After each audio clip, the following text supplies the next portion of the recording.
Hello, we are back here for Unfound on the Ground, the pregame of that. Here we have about 5 minutes until we begin. And so I'm going to just get the usual technical checks and get a few things posted in the chat.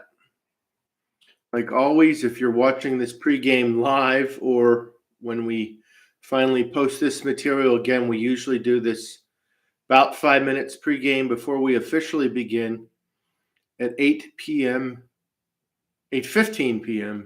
Eastern Time.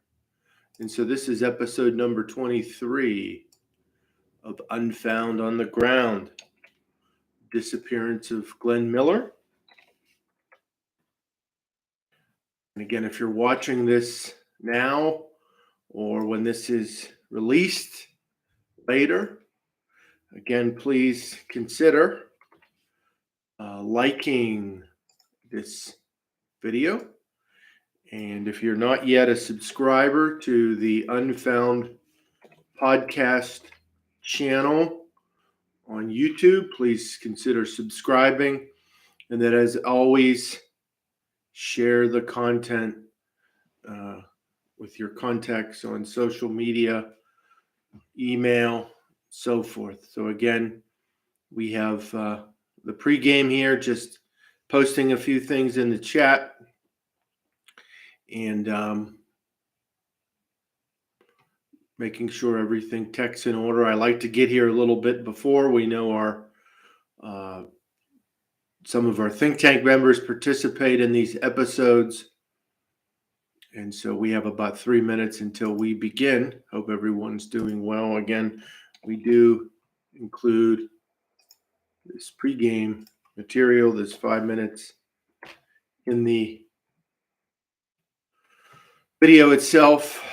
And so we will be tonight covering the disappearance of Glenn Miller, which I'll have more to say about that soon.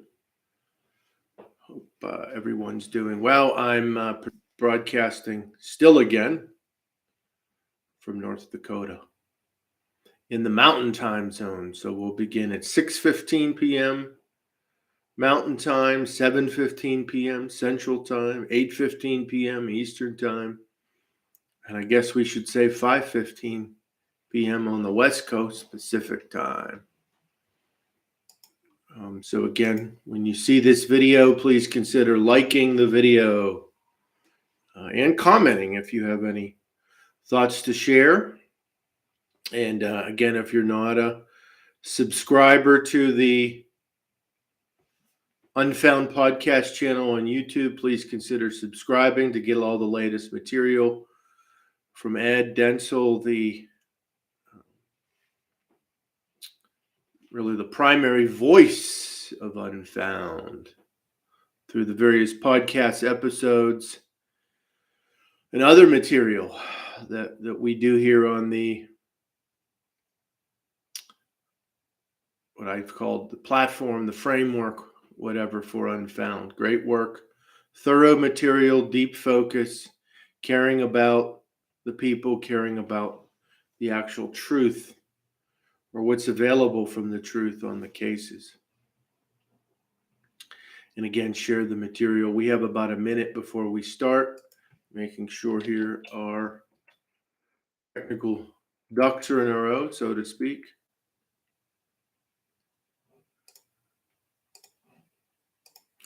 And so we have about a minute. So hope everyone's doing well. We're going to be into November soon. And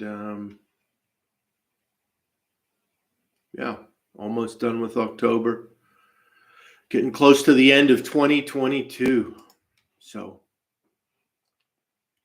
that is certainly time moving forward. So it is now 6:15 p.m. Mountain Time, 8:15 p.m. Eastern Time. And we are beginning here with Unfound on the Ground number 23, the disappearance of Glenn Miller. So whether that be through an old song or two that you've heard on the radio, or I guess nowadays through streaming or whatever form of digital communication that you use, or maybe for some people, recollection of an older relative, which in some cases might be the case, or if you've seen the movie with Jimmy Stewart, the Glenn Miller story, you're familiar with the prominence, the success, and the height that Glenn Miller achieved as an American performer and so forth. So, I didn't plan this, but it worked out.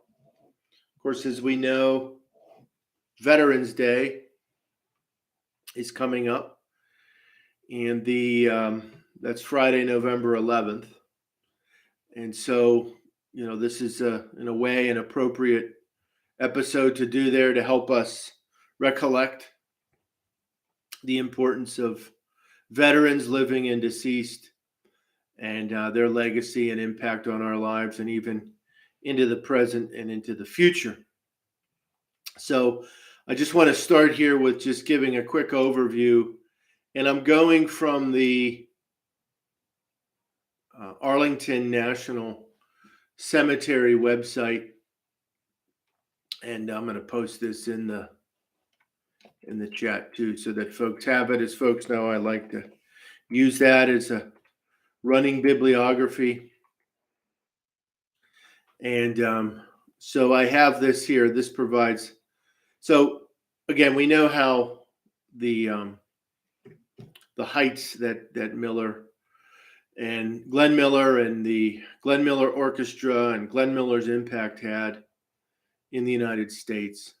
So I'm going to just go from the site here because it provides an overview here, this Arlington National Cemetery site. At the peak of his civilian career, Miller decided that he could better serve those in uniform by putting on one himself. Too old to be drafted, the 38-year-old Miller volunteered for the Navy, only to be told that the Navy could not use the band leader's services. Undaunted, Miller persuaded the Army to accept him so that he could put a little more spring into the feet of our marching men and a little more joy into their hearts. Being placed in charge of a modernized Army band. That was a quote there.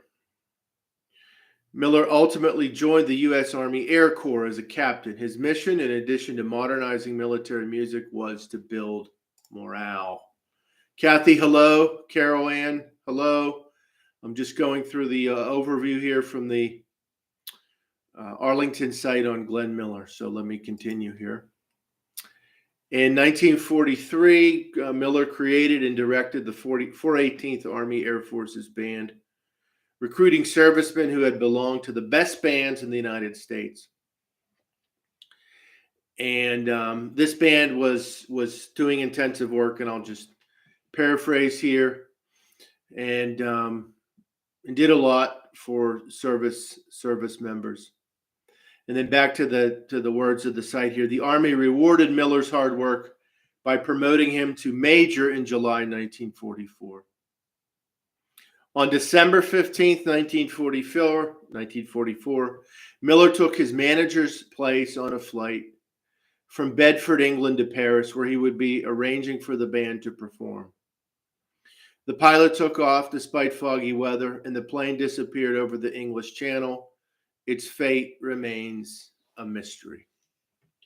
So that's our time frame here, December 1944, going from England to Paris in terms of Miller's disappearance. Back to the site, the 418th Army Air Forces Band played its last concert on November 13th, 1945, at a dinner for President Harry Truman in Washington, D.C. Its legacy continues with the Airmen of Note, an Air Force ensemble created in 1950. And they do give a link on that site to learn more about Airmen of Note and many other military bands that still perform Miller songs and arrangements. Decades after World War II, big band swing music remains a beloved American musical tradition.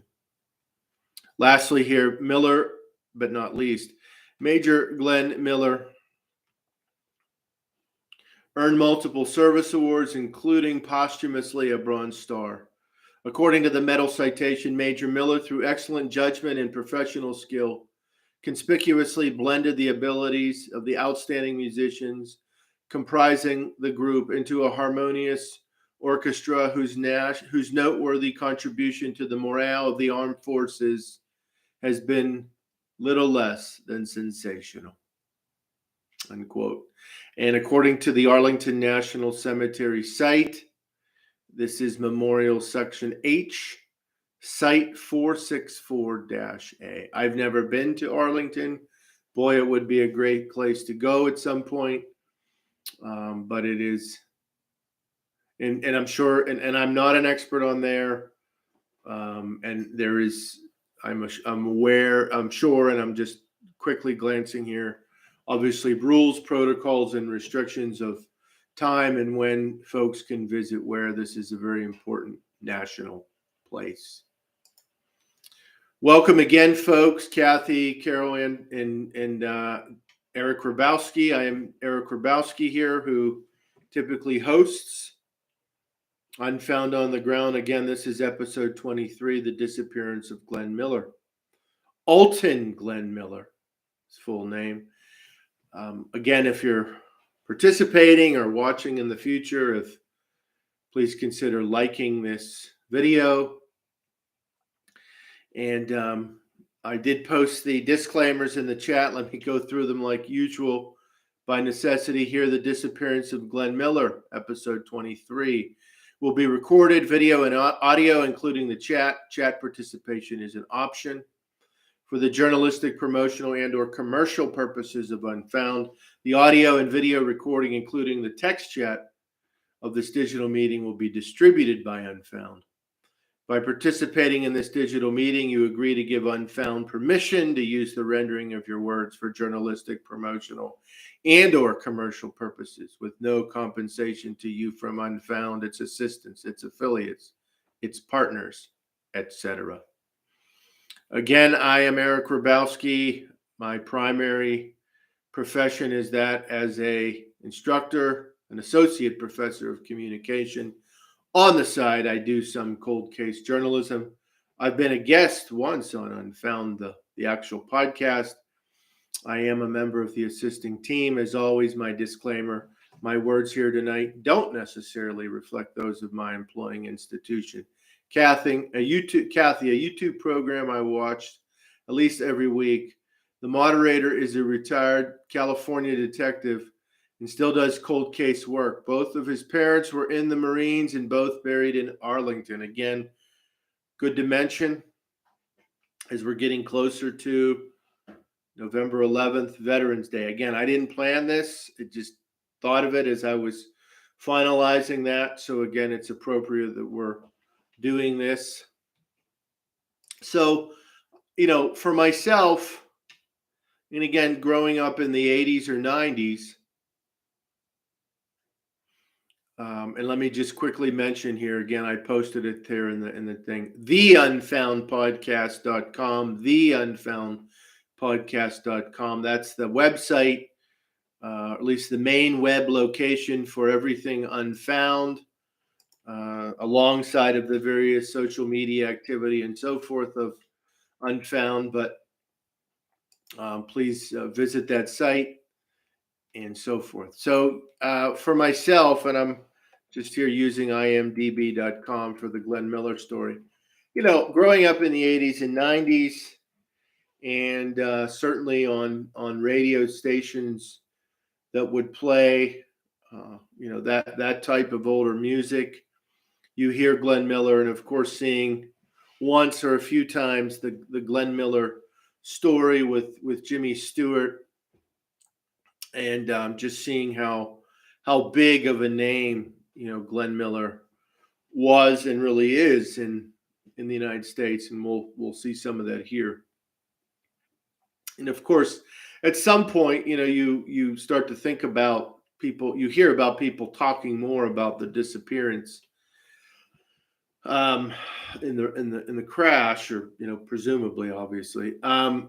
So probably for me, in terms of any deep discussion of that, or at least an attempt at that, I don't know. Might have been, again, I mentioned once in a while, Coast to Coast AM.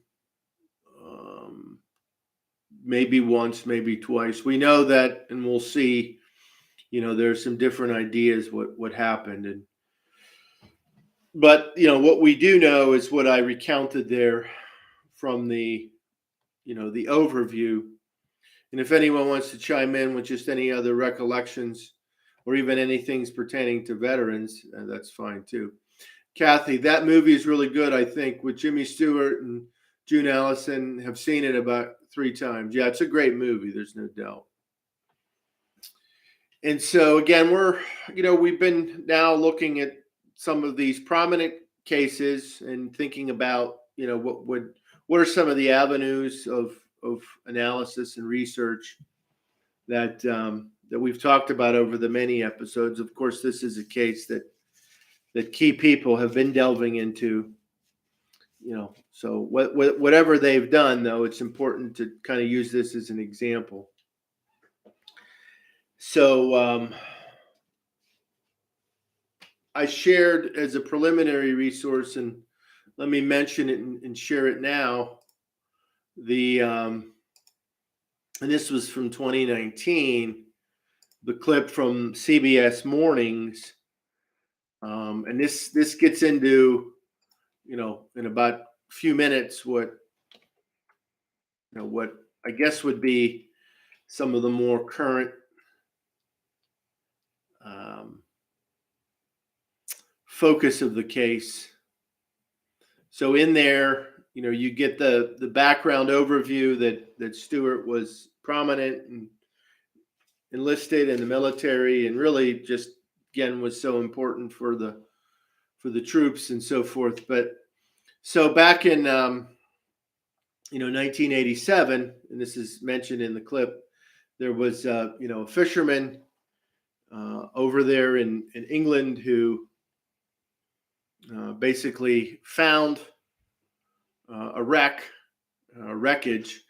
and had checked around and was told basically to drop it back. Right. It likely was. He was told it was likely some sort of war wreckage, war grave, and to drop it back. Okay. And so this was 87. And in there, you'll see mentioned and included Rick Gillespie of TIGAR, which might be familiar to us if you remember. That was the same organization that was doing some investigative work on the Earhart situation, and so we're not unfamiliar with that. And that's the International Group for Historic Aircraft Recovery. So what he says in there is basically with regard to what, the plane that Miller was on, and if they can make the connection, and this was 2019, and there's nothing been conclusively determined here in 2022 that I could find, and I was going through TIGAR's updates and other things, that, as he says in that video, if this can be corroborated and they can, find what needs to be found in terms of that wreckage, and, go through verification and locational analysis, that would be it, because of what Miller would have been, riding in. So, that's, a step closer, assuming that has any connection, possibly. And again, at any point, Carol, Kathy, if you want to add anything, please. So, what do we know? Just some basic things. What don't we know at this point, right? What happened? in between England and Paris. There's still a lot of open questions on that, and there are open questions for some. As you'll see, some folks think it's I don't want to say definitive, but pretty narrow what the possibilities are. It's just a matter of verifying it and finding that material. Obviously you've heard over the years, I'm sure, maybe not, other ideas about some explanations. And I kind of vaguely, I don't want to say vaguely, more than vaguely, but somewhat remember hearing some of that. Never looked too much into it, a long time ago when I heard it, or maybe not too long ago. But in the lead up to this episode, obviously, again, we're trying to stay focused on, what good paths to facts, and if there's some hypotheses or theories out there that we want to stay relatively close to what would seem reasonable. But folks have to grapple with those, as you'll see. And there are some credible people dealing with it. So that's important to know. So just quickly, like usual, before we get into some of those things, if we were doing this sort of thing, and we've talked about the Earhart case, and we recently did DB Cooper, which is out now, by the way, episode 22. And this is a disappearance, but we're dealing with aviation. As folks know, as we mentioned here, is a good source just in general to get to know the person and their legacy and materials that might be out there. Right, I'm sharing the USA.gov search, and I used Holton Glenn Miller for that. Right? So if we were doing that, seeing what's out there, Kathy, I don't remember, was this plane en route to or from England? It was from England, bound to Paris, France. So it was from England. I read that someone found the wreckage, but was ordered to drop the record. So it's the fisherman that possibly found the wreckage. Keep in mind, this happened back in 1987, and then, or thereabouts. And then, at the time, right? Okay, here this is, looks like a wreck. Was told to just, this could be a war grave, so just put it back into the sea. Forwarding in time, and I don't know the exact timeline right now, making that connection, this could be that. So that prompted further discussion over time.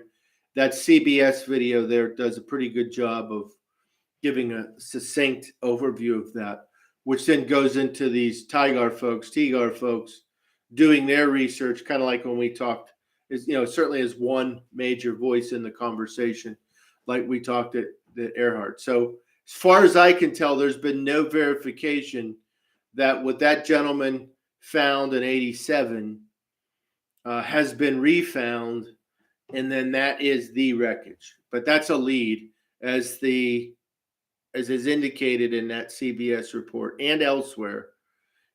This is a significant lead that could lead to solving what had happened.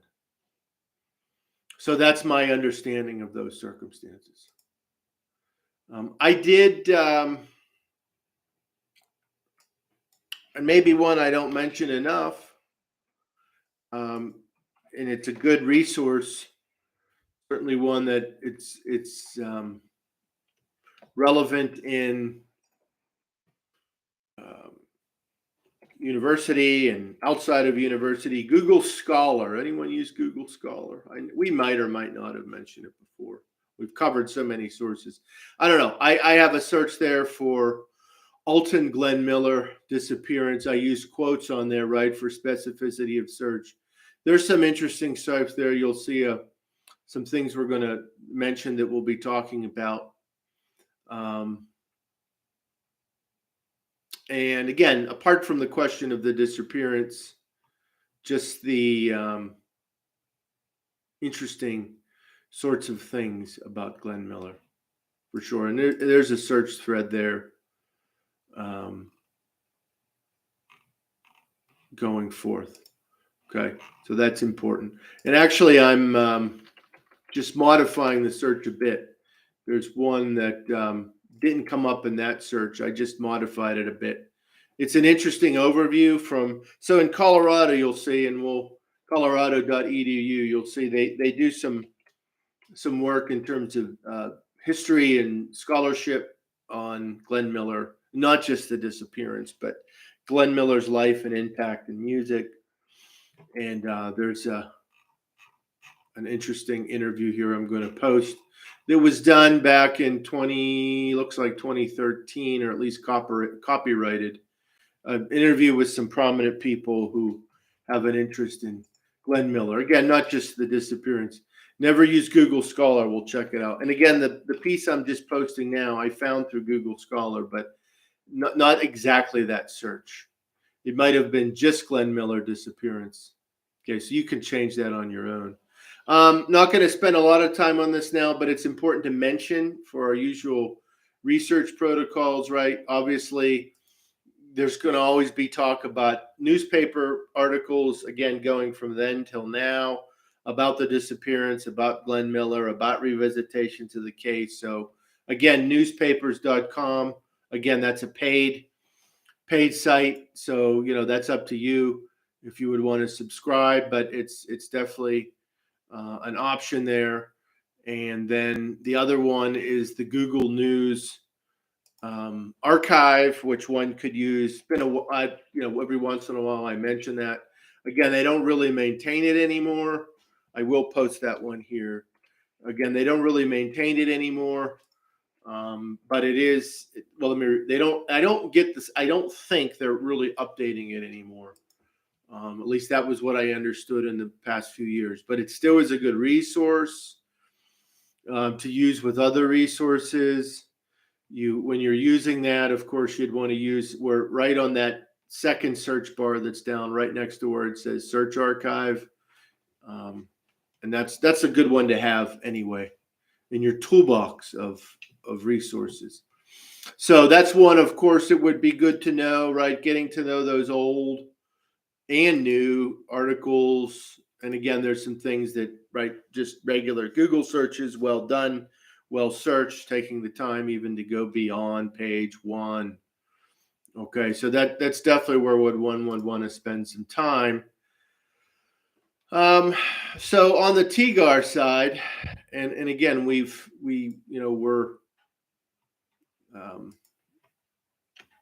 they have, if you go to the site, I'm not going to give you all the links here, but just the one that's the lead in. And so if you go to the site, and you just keep clicking at the bottom, different pages, and they'll get into, of course, their focus is aircraft recovery, and they're obviously dealing with some of the back in time sorts of things, and they are, they, like some of the other credible voices out there, are certainly reiterating that when you have a case like, whether it's Miller or, Earhart, right? We have we have certain things that we know, but because of the circumstances and the things that we don't know, right, it's going to open up a lot of questions, a lot of theories, and so forth. And so, their job is to get down to the brass tacks, so to speak, to the best extent possible with fact and inference and analysis on what have actually happened. And so you'll see some of these discussions in various sources. Was Glenn Miller, was this a friendly fire incident? Was this, obviously it could have just been a plane crash? I want to be cautious with that.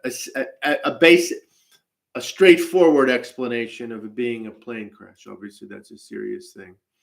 Was he, and others involved in some sort of secret diplomacy or intel work? I went back to the beginning. On the chat or overall? Am I still with you, Kathy? When you said I went back to the beginning, Cassidy, was that the chat? Because on my end, it's still up. Was that the chat or just in general? And I'll keep going here. So and it might have been something on your end, maybe on the tech side too. So was he, did he die under some other circumstances, in France or elsewhere? Did he die of some sort of medical condition? And of course, the implication of these sorts of things is this was, not known or covered up. And believe me, not that I'm saying that in the abstract, right? In the abstract, that these sorts of things could never be a possibility. Certainly, in any given case, one doesn't take them off the table. However, you got to go, when with the where the evidence leads, right? When you're talking about the notion of some sort of conspiracy, for instance, in the Hoffa case, right? All available evidence, circumstances, and reasonable logical leaps, certainly lead to the view that seems to be pretty not resolved, but a pretty good idea of what happened, is that there was a criminal conspiracy to murder James Hoffa, right? So there's a lot substantiating that. So the point here of the TGAR group and others, as we'll see, is that there are problems, to the extent that these sorts of things need to be looked at as reasonable. There are challenges or problems which those sorts of things. And we have to go with what we know. So according to the TGAR group, and I jumped over to page 2 of their overview, which I recommend going through. Again, they have expertise. Kathy, is it back caught up on the streaming and or texting side? Please give me an update. And Carol, if you're still with me, just make sure there's no tech problems on on my end or your end. That would be helpful. Okay, so on the TGAR site, and I'm going with page 2 here of their overview. Okay, it says for the present, and this is just a few sentences here. For the present, our ability to say what happened ends at 1:55 p.m. on December 15th, 1944, when the C-64 Norseman carrying Miller took off from a small airfield in England and headed for France. What we know for certain is that the weather was terrible, the flight was not properly authorized, the pilot was not qualified, and Miller should not have been aboard. Okay, so fine from my end. Okay, I clicked out and re-entered. It's okay now. Thank you, Kathy. Those tech updates are always helpful. So they have a lot of material here. And so obviously they give a good overview of, the circumstances and contingencies and challenges that they were facing. And basically,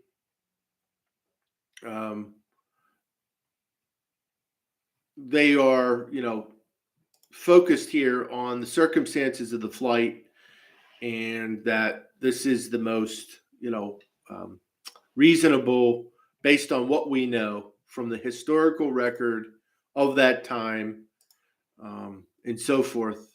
What happened most likely, right? Now, as time goes, so in terms of whether, again, thinking through whether you're looking at weather circumstances, whether you're looking at questions of experience and or training, questions of tight schedules and the sorts of pressures that go, imagining in that sort of context of being in a war and wanting to move forward on certain things. And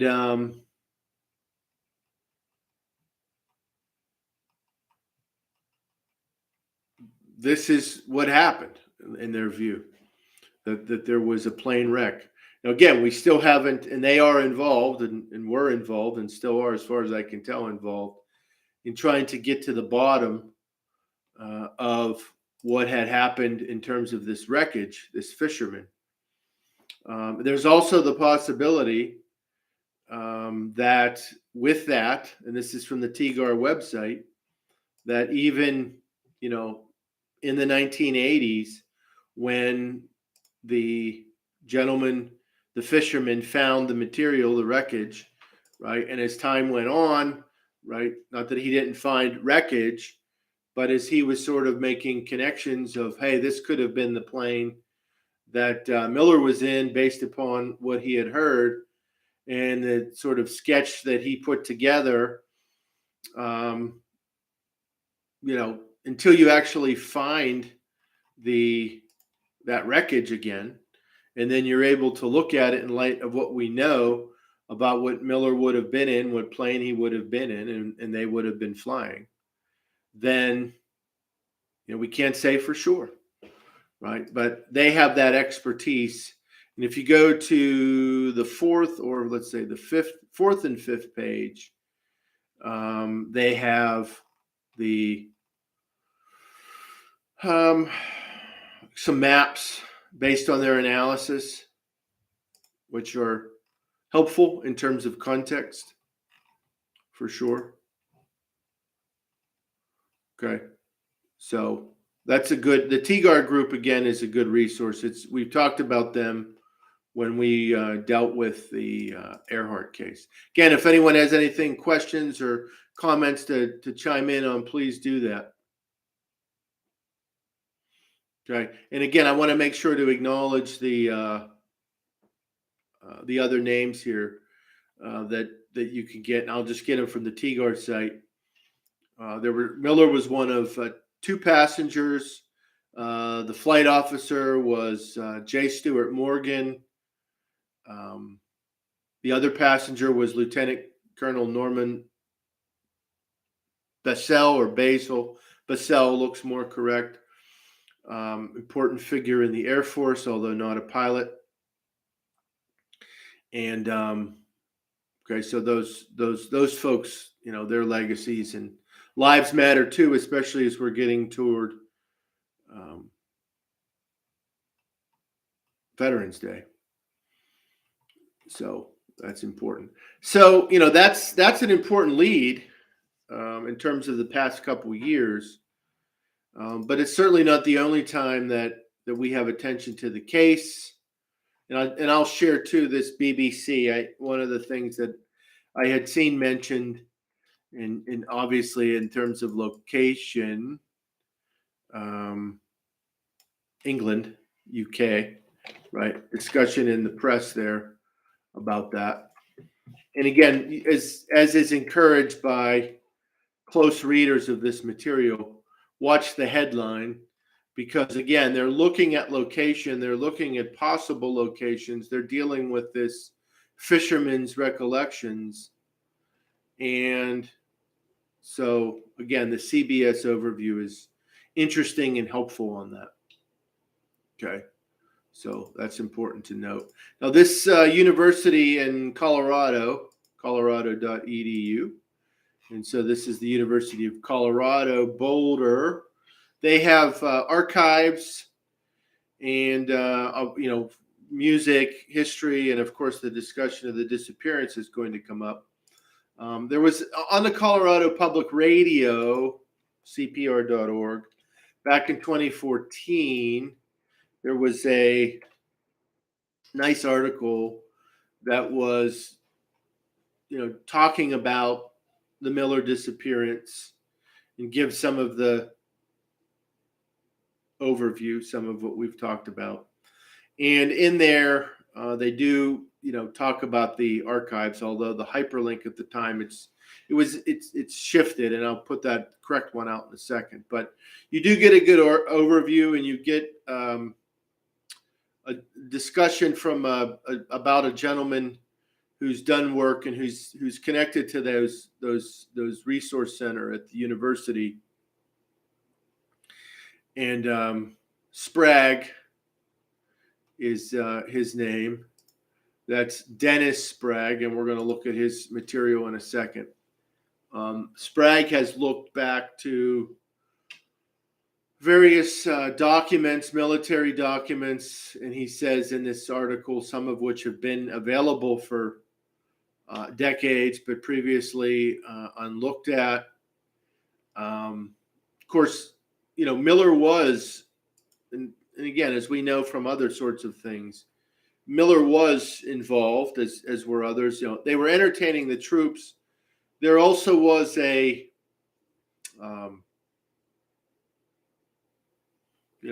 propaganda aspect to this, and I'm using that term in the analytic sense, right? I know that term tends to have a pejorative, but the idea of propagating, right? Propaganda, and I won't get into a long academic explanation here that how that term gets analyzed, but certainly it's part of governmental communication, particularly during a war.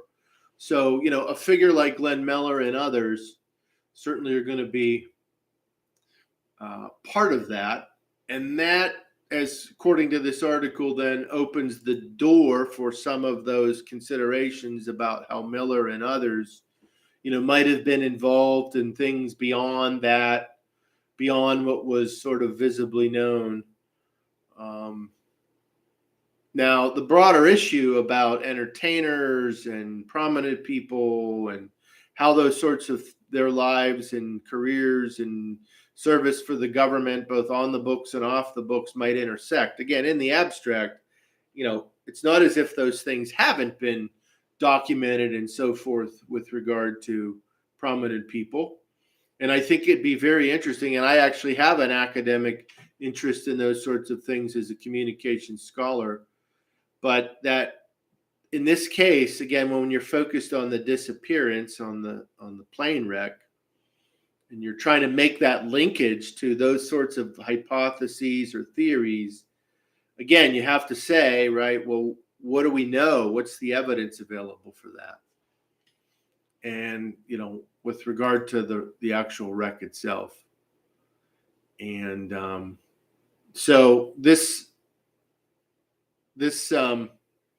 gentleman saying, look, there's just not the evidence for that sort of thing. And then in there, he also talks about the friendly fire claim, saying that it was proposed first in the 1980s. But he basically rules that out just through looking at documents and sort of maybe misinterpretations or mistakes of what had happened at that time. So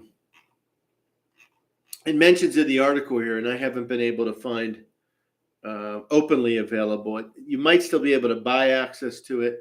There was an appearance of this Mr. Sprague on a PBS History Detective Special Investigations, The Disappearance of Glenn Miller. Looks like they had 1 or 2 episodes. Again, I've not seen it yet, but it would be something to watch. And again, 2014, and then in light of some of this later material.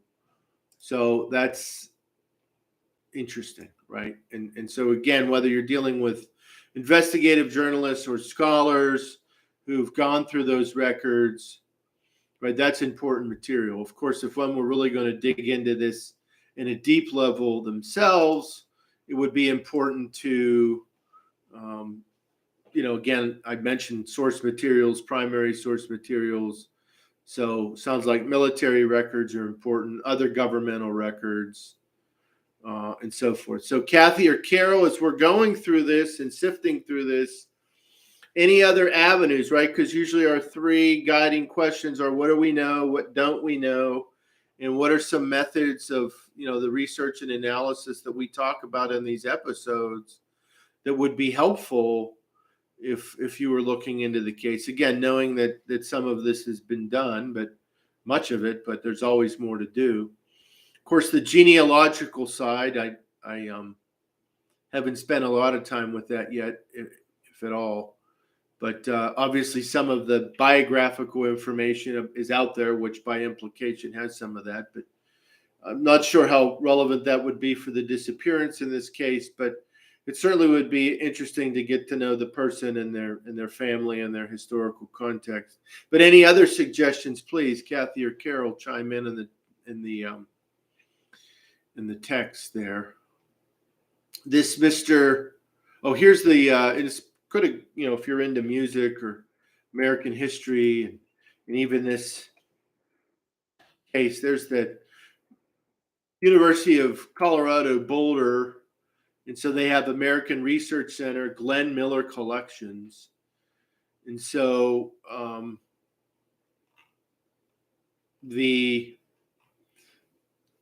they're kind of, in terms of, let's just call it Glenn Miller studies, whether that be academically or outside of academically, this group and the people they're affiliated with certainly are part of the mix of, not the only place, but sort of the mix of people who are keeping the Miller legacy alive in terms of documents and material. And without having spent a lot of time on the other materials pertaining to Miller, so it would seem that there's material that's on site. Not everything's going to be online. And they, of course, they have material from other performers too, in terms of American music. And, that's, you can also see that they're involved in just various types of research along those lines. But they did have an article. Again, we're back to 2014. This was on their site. And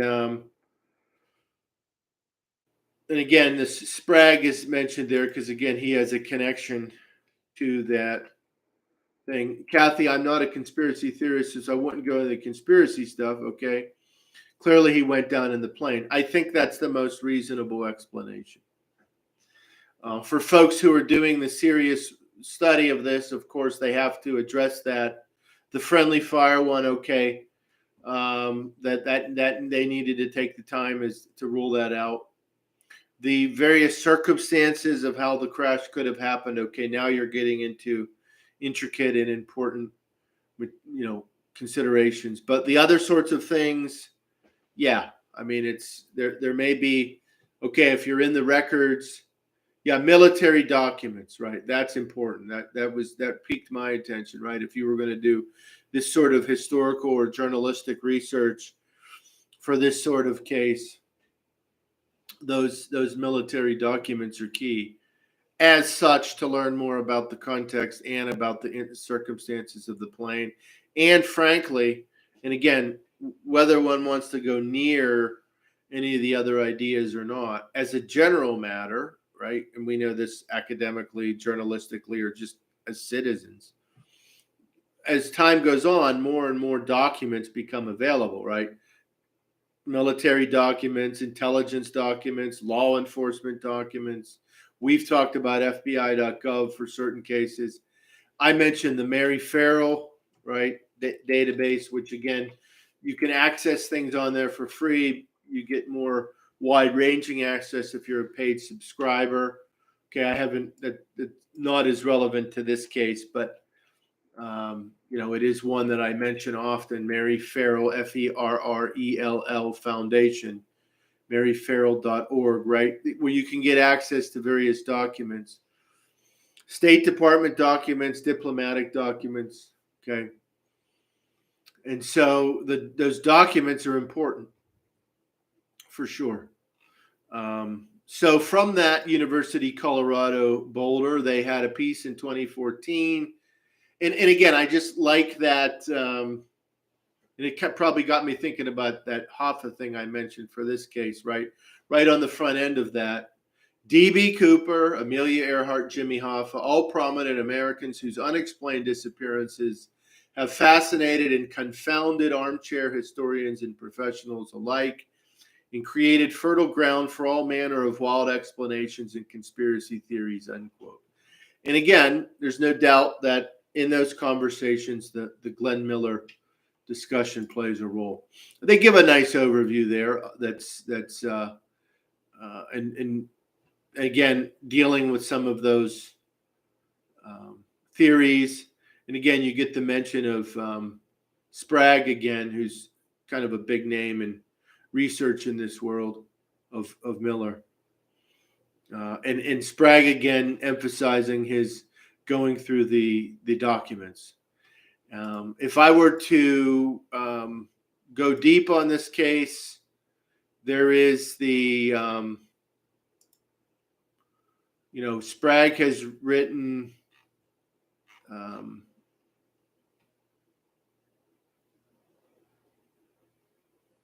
a book, which I've not read. Looks like it's something I'm going to put on my list at some point. And it's called Glenn Miller Declassified. And let me put it here. So it is something I'm planning on reading it. I have not read it yet, but doing preparation for this episode looks like something I want to read. Not that I'm necessarily going to dig deeply into this case per se, but it would be something that'd be important to read, to have some, again, because this guy delved into the documents and looks like you learn a lot about his life and Glenn Miller, the man, and of course, aspects that would be relevant to the disappearance. And then, so again, the Sprague is an important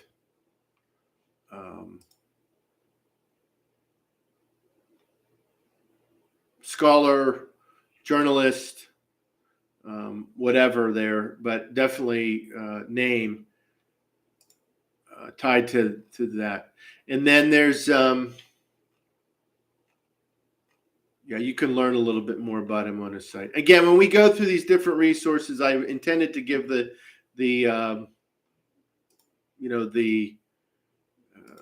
usual disclaimers, right? When we look at these different sources, whether it's Sprague or anyone else, we're focused on their work on the case. We're not necessarily endorsing any particular political view or whatever that might appear on someone's site. And we're not necessarily, although I think it's most reasonable to say that there was a plane wreck, and I think that is the reasonable view, where as we talk about those other ideas or possibilities that in this case there seems to be more of a pressing need to address, we're not necessarily endorsing those too. When was the book written? Let's take a look here. The book was written here. This is a more recent, relatively recent book. And we have here, and so I'm off here, the exact year, it's Potomac Books, and that's the publisher, which is Nebraska .unl.edu. And so that was the paperback, so hardcover 2017 and paperback 2020, and it looks like there's an ebook publication too from 2017. I might as well share that link too. Okay, so there's that. Okay, so relatively recent. And again, if I'm going to compare two key things on this case that are important, one is this question of this wreckage,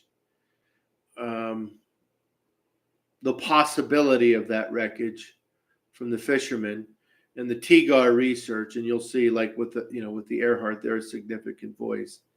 And then this gentleman, Sprague, author, historian, broadcaster, again, I'm reading that right off his site, delving into the documents. Now, those are two significant things as such. If someone wanted to dig deeply on this on their own, then there's, like when you're doing any search or research, what do we know? What don't we know? What can we use to learn more, right? Obviously, there's going to be a wait and see on the question of finding wreckage. But on documents, you never know what additional documents might be available. Now, all indications are that Mr. Sprague here has spent considerable time.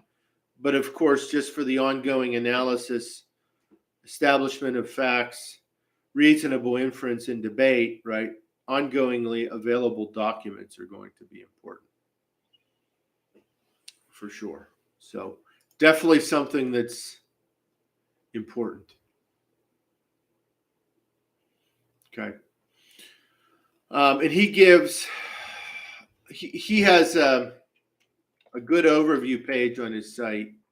Clearly, and he mentioned too that in the past he has collaborated with Tigar, right? And again, keep in mind that the interest of this case, just being a general aviation matter, including but notwithstanding, the claim of someone finding wreckage or not, right? So that's an important resource. This guy's site is an important resource for this case. Okay, so that in terms of grappling through the headlines, which again I mentioned before, and this is one of the sources that I had in mind. Again, that's the thing, going to the headlines, looking across the articles, for sure. And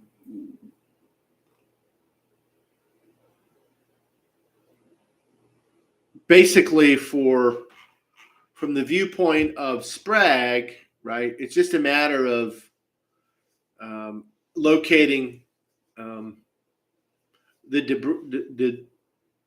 debris and getting down to the brass tacks of then what we have from the documents and what we have from linking it to the circumstances, and then basically making those connections that, to the extent possible, the case would be solved. For sure. I don't, and again, I say this always, we're cautious with Wikipedia, but people do look at it. And as I always say, it doesn't have adequate editorial review, but I am just mentioning it here. There were a few footnotes. And again, as we know, if there is a well done Wikipedia piece, it is footnoted well. Of course, it's always good to follow those sources on your own. For sure, in all of this, I did look at a few of those endnotes again because that can be a resource, and you want to think about that corroboration. So there was or might have been one or two sources today that were linked there that I found there. But again, people refer to it. The Wikipedia page is more about Miller's life overall, okay, as well as the disappearance. But again, we're cautious. I'm cautious. We're cautious with it because Wikipedia doesn't necessarily have adequate editorial review, but it is discussed at times. And, so I always discuss it, or generally, sometimes, often, whatever, discuss it in that context and with those disclaimers. So Kathy or Carol, we've covered a lot here. We have about 5-10 minutes left, or just a few minutes more if needed. We have some key sources. We've gone through what we do know about it. And certainly there are key things we don't know, even if one doesn't necessarily go into the realm outside of some sort of plane wreck, even beyond, to the friendly fire idea, and even beyond that. Regardless of that, any other suggestions that one might have? One, of course, came to mind, and it's not new to us.